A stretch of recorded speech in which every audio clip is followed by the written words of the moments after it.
PMC के माध्यम से जब हुआ था तो आरबीआई ने बाकायदा क्लियर किया है कि आप जो डिपॉजिटर हैं उनके 1 लाख रुपए सेव रहेंगे।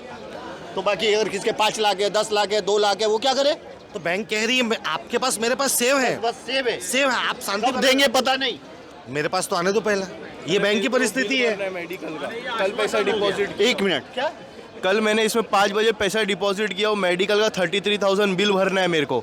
और अभी इधर पे आज सुबह मेडिकल वाले पे जाके मैं उसका बिल भर रहा हूँ तो वो ले रहा ही नहीं है स्कैनर। इधर आके देख रहे तो इधर बैंक बंद हो गया है। और कल पैसे तो ले लिए 5 बजे शाम में, कल 5 बजे मैं खुद डिपॉजिट करके गया हूँ। ये क्या करे? मेडिकल का पैसा नहीं भर पा रहा है आदमी, कल भरा पैसा आज नहीं निकाल पा रहा है, क्या होगा? आप देखो, एक लेडी है, उसकी बेटी की शादी मेरे साथ खड़ी है, बोलते 6 लाख अभी भरा, 15 लाख मेरा है, मेरी बेटी की शादी करनी है, कम से कम 12-15 लाख चाहिए। अभी वो रो रही है, कहाँ से पैसा लाएगी, कहाँ गहने बनाएगी और कैसे शादी करेगी? सब पैसा इधर ही रखा है, 12 से 15 लाख उनका है, मेरा भी खुद का अभी मैच्योर होना है। अभी हम रिटायर आदमी क्या है, इंटरेस्ट आता है हर महीने निकाल लेते हैं, उसमें खर्चा चला लेते हैं। अभी इंटरेस्ट नहीं आएगा तो घर कैसा कैसे चलेगा? यस, ये सवाल मैंने किया। यही तो है ना, 100-200 करके जमा किया और अभी रातों रात बंद कर देगा तो हम लोग किधर जाएंगे? हमारे सोसाइटी का भी 14 लाख रुपया है, एफडी किया हुआ सोसाइटी का।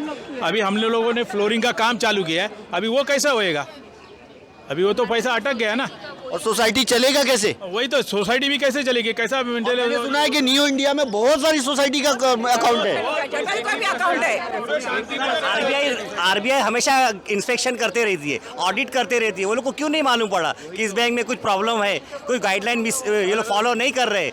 आरबीआई की पहली गलती है कि उन्होंने बराबर इस पर कंट्रोल नहीं किया और मालूम पड़ा तो एक्शन नहीं लिया। और बैंक मैनेजमेंट की भी गलती है कि जब उनके इरेगुलरिटीज थी, कुछ प्रॉब्लम था तो कस्टमर को बताना चाहिए था। वो डिपॉजिट नहीं करते, अपना पैसा निकाल लेते। इन लोग किसी ने किसको कोई बताया, आरबीआई ने भी नहीं बताया, बैंक ने भी नहीं बताया। कल रात को 8 बजे अनाउंस किया इन लोगों ने। मैंने इनका ओल्ड स्टाफ को मैंने फ़ोन किया, वो हम लोगों को 8 बजे रात को फ़ोन आया था करके। मिडिल क्लास वाले किधर जाएंगे? पैसा एक तरह का फ्रॉड है कि किसी को कुछ बताने का नहीं और सुबह में ताला मार देने का। जय हिंद दोस्तों, मैं हूं आफ्ताब खान और आप देख रहे हैं सिटी हेडलाइंस न्यूज़। दोस्तों, इस वक्त मैं मीरा रोड के sector 4 new India cooperative bank के बाहर हूं।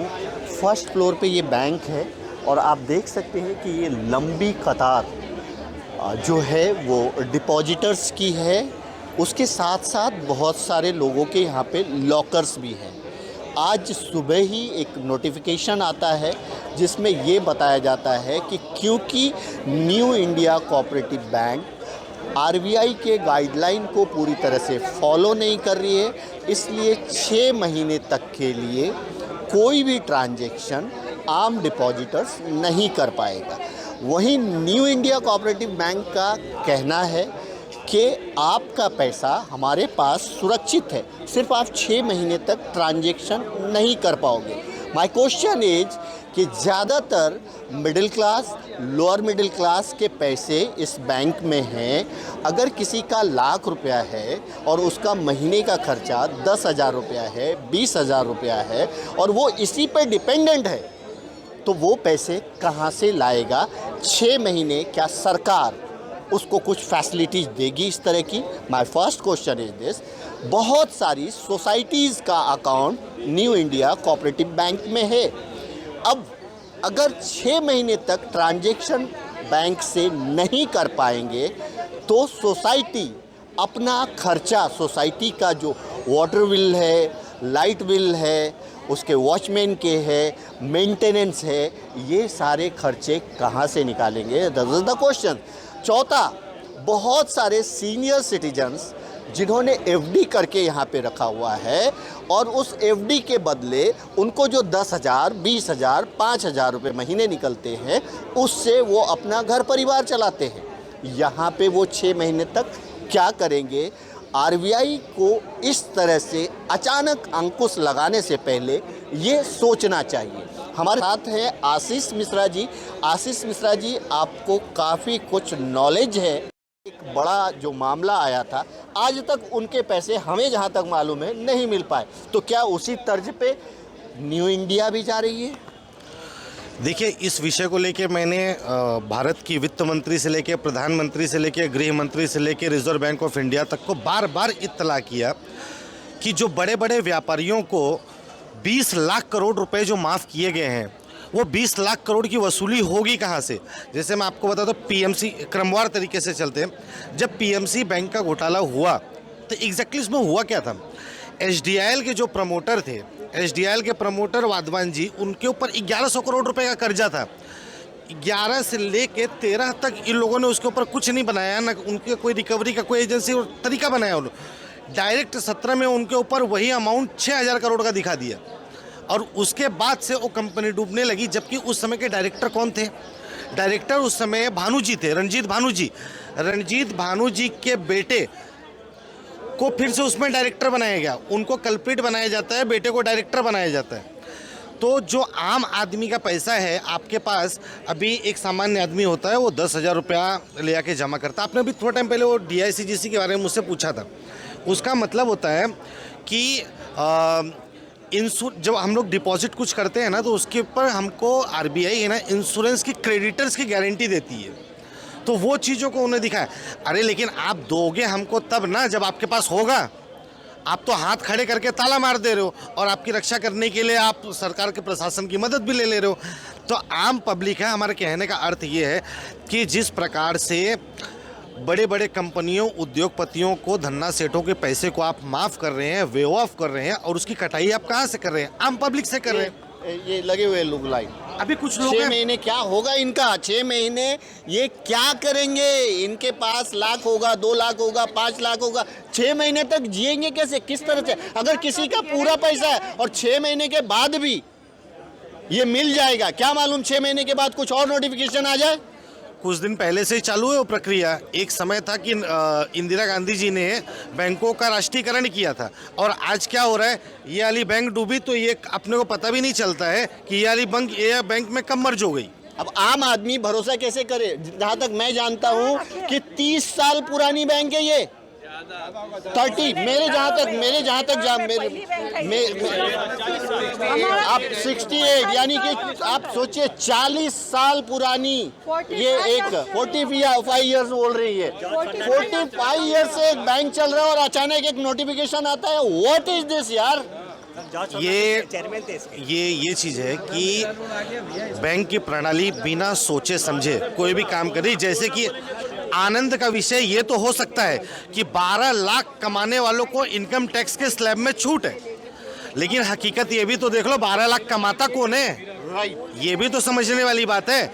अब आधे लोग तो इसमें खुशी मना रहे हैं कि 12 लाख कमाने वालों को छूट मिल गई है इनकम टैक्स में। अरे पहला वो अपने घर की हालत देख लें कि 2 लाख महीने साल भर का आता है कि नहीं आता है। Exact new India cooperative bank ने ऐसा क्या किया है जिसकी वजह से RBI को ये कदम उठाने पड़े? देखिए क्या होता है कि ये लोग बॉन्ड और शेयर्स के माध्यम से अपने पैसे को बाहर इन्वेस्ट करते हैं पब्लिक के, जबकि आज के डेट में शेयर मार्केट एक दिन धड़ाम होता है तो 8-8, 10-10 लाख करोड़ रुपए देश के डूब जाते हैं।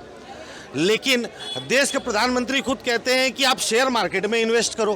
किसके लिए करवा रहे हो आप शेयर मार्केट में इन्वेस्ट? कौन गरीब है जो शेयर मार्केट का दरवाज़ा जानता है?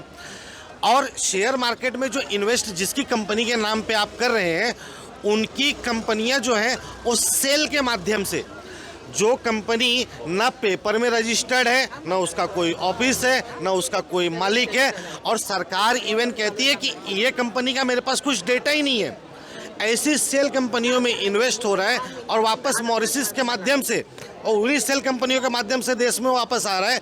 तो ये कहते हैं मैंने तो शेयर में डाला था, शेयर ने वहाँ डाला, वो तो डूब गया। अरे तो वो डूब गया तो मैं क्या करूं, हमारी क्या गलती है? और ये तो जो मैं आपको इंश्योरेंस की मैंने बात की है आपको, व्हाट द नोटिफिकेशन के RBI के किस गाइडलाइन को ये फॉलो नहीं कर रहे हैं जो 40-45 साल से कर रहे थे, और अचानक कौन से गाइडलाइन को फॉलो नहीं कर रहे जो आम आदमी इसका खामियाजा भुगते?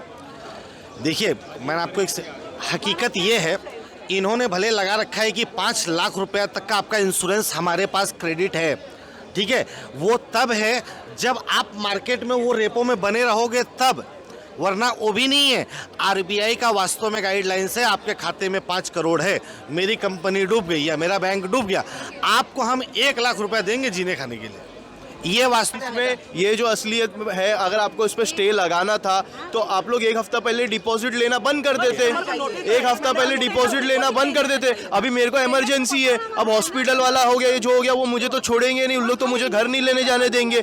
और अभी ये आरबीआई जो है, आरबीआई जो ये लगा दिया स्टे, रातों रात स्टे लगा दिया, कुछ टाइम नहीं दिया, कुछ नहीं दिया, आप डिपॉजिट कल ले लिए और आज पेमेंट देने की बारी आई तो अब स्टे लगा दिए। तो इसमें सरकार भी इसमें शामिल है, इसमें आरबीआई बैंक भी, ये सब घोटालेबाज है, ये सब घोटालेबाज। ऑडिटर है ना, देखिए मैं आपको आरबीआई के डॉक्यूमेंट शेयर करूंगा। ये इसके पहले 3 महीना पहले मैंने आपके चैनल पे ही इंटरव्यू दिया था, उसके अंदर मैंने यही प्रकरण रखा था कि जहां 24 लाख करोड़ रुपए की संपत्ति थी या चीज़ें थी जो कर्ज था, बड़े बड़े लोगों को 20 लाख करोड़ माफ़ कर दिया गया और वही 24 लाख करोड़ की चीज़ें जो थी वो 4 लाख करोड़ में 4 जन को दे दिया गया। और 20 लाख करोड़ की भरपाई होगी कहाँ से? तो उसके लिए देखिए, मैंने 30 जनवरी को ईडी को दफ्तर में दिल्ली में जाके मैंने ये पत्र दिया, मैंने फाइनेंस मिनिस्टर को ये पत्र दिया, मैंने आरबीआई चीफ को दिया, ये आईबीपीआई को मैंने दिया है। आईबीसी को लाने का माध्यम क्या था? आईबीसी को लाने का माध्यम था कि जो बड़े कर्जदार हैं, उन्होंने अगर आपसे कर्ज ले रखा है तो उनके पैसे अगर कहीं अटके हैं, लगे हैं, तो उसका मैक्सिमम वैल्यू आरपी के माध्यम से करा के वो पैसे की रिकवरी करो, लोगों को लौटाए। लेकिन यहाँ पे आप 1000 रुपये की चीज़ को 400 रुपये में किसी अपने यार को दे रहे हो, तो जिसके लगे हैं वो आएंगे कहाँ से? वो छोड़ो, वो सब बात छोड़ दो, इनका क्या होगा? आम जनता ही मारी जाएगी, आम जनता ही मारी जा रही है। आम जनता, देखिए यहाँ पे आम जनता, जिन लोगों ने, जिन ऑडिटरों ने 5 साल ऑडिट किया है लगातार 5 साल, उनके ऊपर एक्शन लिया जाए, बैंक के मैनेजमेंट पे एक्शन लिया जाए, क्योंकि इन्होंने ऑडिट में जो क्यूरी आती थी वो कस्टमर को बताया नहीं, मेंबर्स को बताया नहीं और अचानक लॉकआउट कर दिया। ये मैनेजमेंट की गलती है। मैनेजमेंट की और जब जरूरत पड़े तो पुलिस प्रशासन का सहारा लो, पुलिस वालों की धमकी दिखा के लोगों को। सही बात है, सही बात है। मैं अगर बताऊं तो ये देख सकते हैं कि यहाँ पे लोग जो है, मतलब सारे लोग चिंतित हैं, परेशान हैं और कहीं ना कहीं ये लोग जो है यहाँ पे गैदर हो गए हैं।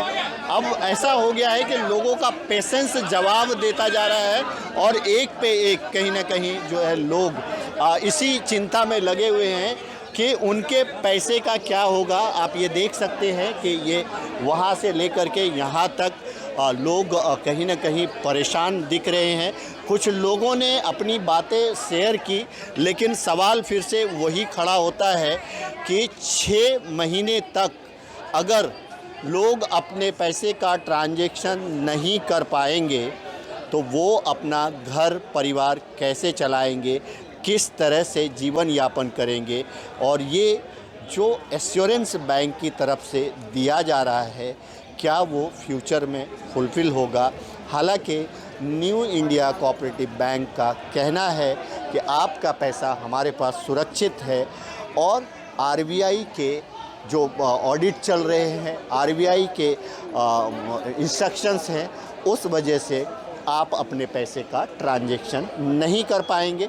बहुत सारे लोग यहाँ पे आ रहे हैं जिनका लॉकर है, वो अपने लॉकर से अपना वैल्यूएबल निकालने की कोशिश कर रहे हैं, ताकि लोग डरे हुए हैं कि पैसा तो पैसा, अगर किसी के गोल्ड पड़े हुए हैं, किसी के और कुछ पड़े हुए हैं तो वो होना चाहिए। और यहाँ पे देख सकते हैं कि पुलिस अभी पहुँच रही है, लेकिन लोग भी क्या करें, लोग का आउट ऑफ कंट्रोल होना कहीं ना कहीं लाजमी है, क्योंकि लोगों के गाड़ी मेहनत के पैसे हैं।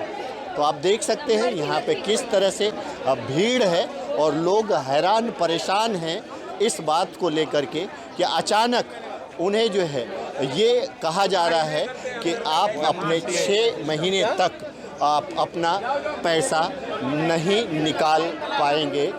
दोस्तों यहाँ पे लोग काफ़ी परेशान दिख रहे हैं और उनकी गाड़ी मेहनत का पैसा है और इस वजह से बहुत ज़्यादा परेशान हो रहे हैं। उम्मीद है कि जो आरबीआई का एक गाइडलाइन है और न्यू इंडिया कोऑपरेटिव बैंक का जो नोटिफिकेशन है कि 6 महीने में आपका पैसा वापस आ जाएगा, 6 आपका पैसा सुरक्षित है, वही हो, इस बैंक का भी हाल पीएमसी जैसा ना हो।